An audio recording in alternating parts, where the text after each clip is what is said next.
തമിഴ്നാട് കള്ളക്കുറിച്ചിയിൽ വിഷമദ്യ ദുരന്തത്തിൽ കൊല്ലപ്പെട്ടവരുടെ എണ്ണം കൂടുകയാണ്.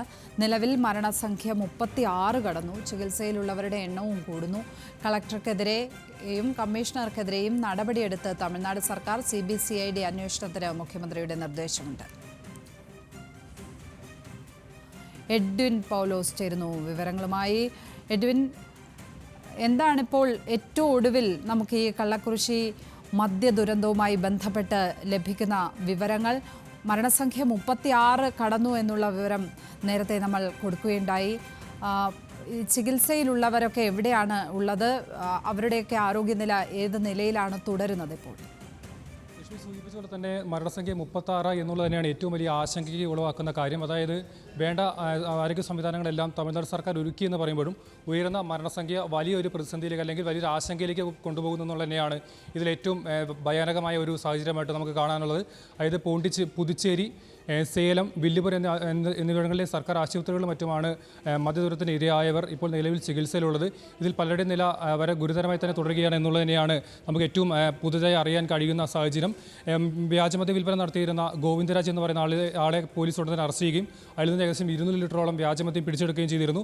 ഈ സാഹചര്യത്തിൽ ഗുരുതരമായി തുടരുകയാണെങ്കിൽ ഇനി മരണസംഖ്യ ഉയർന്നേക്കാമെന്ന സൂചന തന്നെയാണ് നിലവിൽ നമുക്ക് ലഭിച്ചുകൊണ്ടിരിക്കുന്നത്.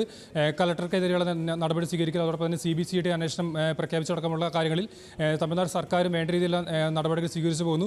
അപ്പോഴും ആശങ്ക നിലനിൽക്കുന്ന ഇക്കാര്യത്തിൽ മാത്രമാണ്. മരണസംഖ്യ 36 എന്നുള്ളത് വരും മണിക്കൂറുകളിൽ ഉയരാനുള്ള സാഹചര്യമുണ്ട്. ഇനി അപകടനില തരണം ചെയ്യാത്ത ആളുകൾ ആശുപത്രിയിൽ ചികിത്സയിൽ കഴിയുന്നുണ്ട് എന്നുള്ളത് മാത്രമാണ് നമുക്ക് ഏറ്റവും ഒടുവിൽ അറിയാൻ സാധിക്കുന്ന വിവരങ്ങൾ. എഡ്വിൻ, എന്താണ് അവിടെ സംഭവിച്ചത്? ഒരു പ്രാഥമിക നിഗമനം എന്താണ്? ഈ മദ്യ ദുരന്തത്തിലേക്ക് വഴിവെച്ച സാഹചര്യം എന്താണ്? ലക്ഷ്മി, അറിയാൻ സാധിച്ചിടത്തോളം ചൊവ്വാഴ്ചയായിരുന്നു ഈ മദ്യ ദുരന്തം സംഭവിച്ചത്. അതായത് ഏകദേശം പാക്കറ്റുകളിലും മറ്റും ലഭിച്ചിരുന്ന മദ്യം ഗോവിന്ദരാജ് എന്ന് പറയുന്ന ആളിൽ നിന്നും ആളുകൾ വാങ്ങി കഴിക്കാതിന് ശേഷമുണ്ടായ ദുരന്തങ്ങളുമാണ് വലിയൊരു മദ്യ ദുരന്തം എന്ന രീതിയിലേക്ക് വിപത്തിലേക്ക് വഴിതെളിച്ചത്. ഇന്ന് രാവിലെ തന്നെയായിരുന്നു ഇപ്പോൾ വലിയ രീതിയിലേക്ക് ഈ ഒരു മദ്യ ദുരന്തം മരണസംഖ്യ ഉയരുകയും രാവിലെ തന്നെ ഒരു 29 ആളുകൾ മരണത്തിന് കീഴടങ്ങുകയും പിന്നീട് 32, 33, ഇപ്പോൾ 36 വരെ ഉയർന്ന സാഹചര്യത്തിൽ വളരെ ഭയാനകമായ അല്ലെങ്കിൽ ഭീതിപ്പെടുത്തുന്ന സാഹചര്യത്തിലൂടെ തന്നെയാണ് നിലവിൽ ഇപ്പോഴും കണ്ണുകുറിച്ചി മദ്യ ദുരന്തം സാഹചര്യം കടന്നു പോകുന്ന.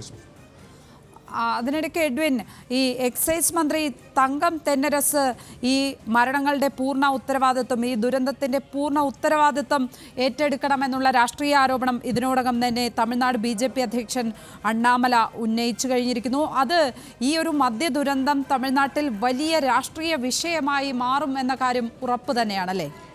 തീർച്ചയായിട്ടും ഈ നിയമസഭാ സമ്മേളനമെല്ലാം തമിഴ്നാട് ആരംഭിക്കാനിരിക്കുന്ന സാഹചര്യത്തിൽ പ്രതിപക്ഷം ഇതിനെ ഒരു ആയുധമായി തന്നെ ഉപയോഗിക്കാനുള്ള നീക്കങ്ങളാണ് നടക്കുന്നത്. അതായത് ആരോഗ്യവകുപ്പിൻ്റെ ഭാഗത്തുനിന്നും വേണ്ട രീതിയിലുള്ള നടപടി ഉണ്ടാകുന്നില്ല, നീക്കങ്ങൾ ഉണ്ടാകുന്നില്ല. ഇത്തരത്തിൽ ഒരുപാട് ആരോപണങ്ങൾ തന്നെയാണ് പ്രതിപക്ഷത്തിൻ്റെ ഭാഗത്തുനിന്നും BJPയുടെ ഭാഗത്തുനിന്നും ശക്തമായിട്ട് ഉയരുന്നത്.